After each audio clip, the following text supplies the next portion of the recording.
Que somos capaces, junto con el pueblo, a resolver todo tipo de problemas. Las privatizaciones fueron su gran caja chica, la fuente de su clientelismo.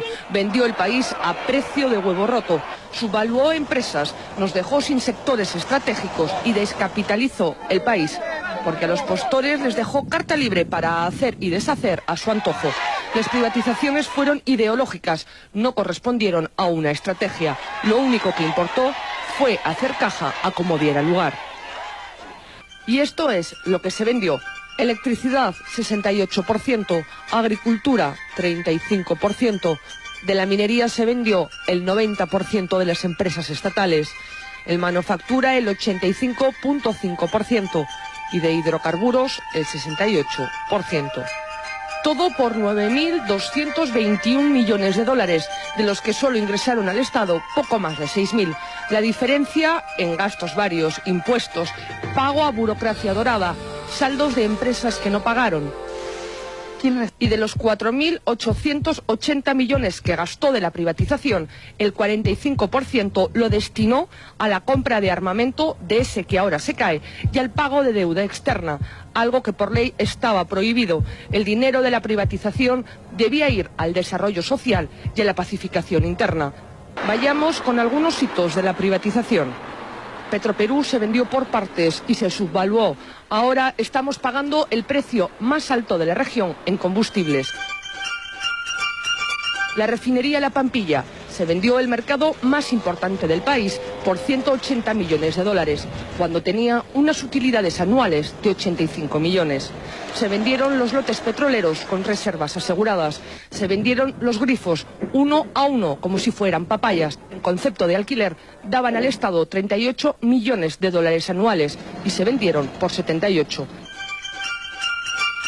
Otra filial de Petroperú, la naviera transoceánica, es otro caso de subvaluación. Los buques que tenía estaban en buen estado y estaban valorados en 85 millones de dólares, pero la CEPRI valoró la empresa en 21 millones de dólares. Nos quedamos además sin transporte nacional de combustible. Otro caso clamoroso es Solgas, también filial de Petroperú. Se vendió por 7 millones de dólares, cuando solo su edificio principal estaba valorado en 5 millones de dólares y tenía unas utilidades anuales de 2 millones. Esto fue en 1992. 4 años más tarde, en 1996, los que compraron a este precio la vendieron a Repsol por 50 millones de dólares. Aquellos que argumentan que la venta de Petroperú, Centromin Perú o Ciudad Perú generaría inseguridad en la defensa de la soberanía nacional, pienso que no conocen los hechos, es todo lo contrario. Cuando Fujimori quiso reaccionar ya era demasiado tarde. De Petroperú solo quedaba la chauchilla.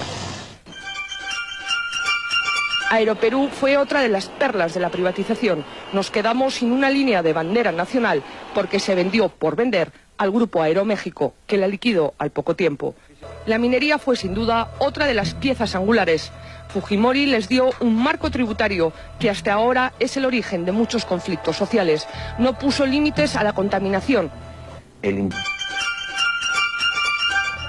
Caso Hierro Perú. Se presentó como el espaldarazo de la privatización.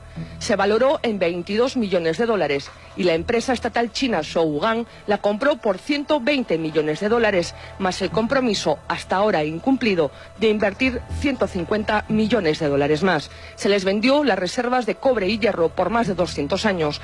Ahora la empresa china lo que ha creado es un grave conflicto social. Contamina, paga salarios de miseria, pero exporta 120 millones de dólares al año.